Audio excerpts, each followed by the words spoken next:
if you guys could propose, like in your minds, the amendments that should be proposed, what do you think? Yeah, I mean, I think some of them are obvious that most people talk about. One you hear all the time is some form of balanced budget amendment. And I would say it's got to have spending caps and taxation caps tied to it. I mean, this is critical. The folks in Washington, D.C., they're never going to make the hard decisions. Why would they? They get punished for making those decisions. What? Oh, you want to cut off money to children and widows, and that's how it's always presented.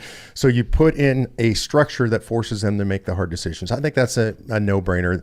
Term limits for civil servants? So this is one of my favorites. And if you look at our resolution, this is really important. It does talk about term limits, but it says term limits for members of Congress and federal officials. And it's exactly because of what you said, because you don't want to empower the bureaucracy. You don't want to empower the staffers. If you're going to turn Congress, you better turn federal officials. And by the way, now we know of this as the deep state, right? That was conspiracy theory stuff a couple of years ago. Yeah. But so you can turn out the deep state. When these people are in DC for 30 years, 35 years, they have the power, and they have more power than the politicians, and they're unaccountable and unelected. Yeah, I'll throw a couple at you. One, I think actually could pass, and I know there are people who might question that, which is to limit the Supreme Court to 9 members. Certainly every Republican would vote for it, every Republican. But there are some fringe people on the Democratic side who are for court packing, but the vast majority of Democrats out there across the country realize that if we start this game of the Democrats adding 4 and then the Republicans adding, it's a zoo. And so putting that in the Constitution would be, if that's the only thing that comes out of the convention, that actually, and it would, there's no question that will come out of the convention. If that's the only thing that happens, that would actually be a good thing and a stabilizing thing, something we can all sort of agree on. Mm-hmm. And by the way, having something that we can all agree on that's a big deal is good for a country every now and then. We don't see it happen very much. Let me give you a real easy one that most people don't talk about. It's called a single subject amendment. A lot of states have this.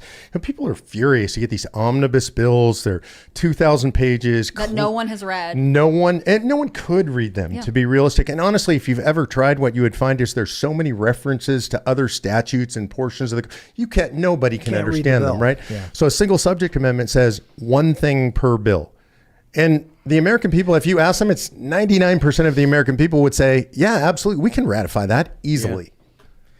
I wonder, how is it that we get this omnibus spending bill? It's like 5,000 pages. Who writes that? And why do people vote on it? I mean, you've got experience there.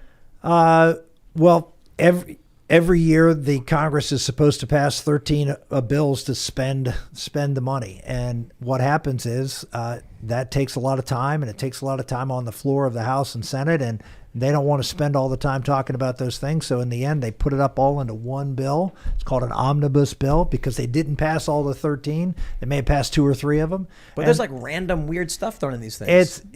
Look, it is a process by which you have to get 218 votes in the House and 51 votes in the Senate, and or more, in some cases 60 votes in the Senate. So what do? You horse trade. And you say, I don't want to vote for this. Well, how about if I give you this? Okay, I'll vote for it. You're saying the work is being done across this country to get to that 34-state threshold, and whether Washington wants it or not, the people hold a convention to limit the powers of the federal government. It's right there in Article 5. By using Article 5 of the Constitution, we can pursue reforms such as a balanced budget amendment. Just literally nothing like this has been done in American history. Whatever it takes.